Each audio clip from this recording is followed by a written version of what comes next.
আগের দুটো ছোট্ট মিনি ব্লগের সাহায্যে দেখিয়েছিলাম আমরা আসানসোল ঘুরতে এসেছি। ভোরবেলা শনি মন্দিরটা দেখে আসার পর ঘরে এসে কিন্তু রেডি হয়ে নিয়ে আমরা এখানে রোদের মধ্যে দাঁড়িয়ে আছি। দূরে বাবা মা ওরা গাড়ি ঠিক করছে, তো গাড়িও দেখো আমাদের চলে এসছে, উনিই কিন্তু আমাদের পৌঁছে দেবে আমাদের গন্তব্যে।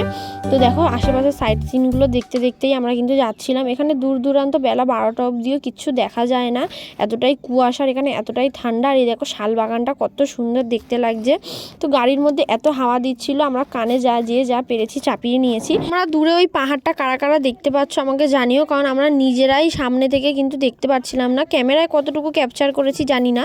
তো দেখো আমাদের মাইথন ড্যামে যাওয়ার আগে কিন্তু এই মন্দিরটা পড়েছিল, মা কল্যাণেশ্বরী দেবী মন্দির। তো ভাবলাম একটু পুজো দিয়েই নি, যে গেলে এসছি। তো দেখো মন্দিরের ভেতরে কিন্তু আমরা চলে এসেছি। আর এখানে দেখো কতটা লাইন, মন্দির কিন্তু আরও ভেতরে, এটা বাইরে থেকে লাইন শুরু। আর দেখো আমরা কিন্তু হাতে 51 টাকার করে একটি করে ডালা নিয়ে নিয়েছি। ভেতরে দেখো মন্দির হচ্ছে এইটা। তো ভিডিওটা কেমন লাগলো জানিও।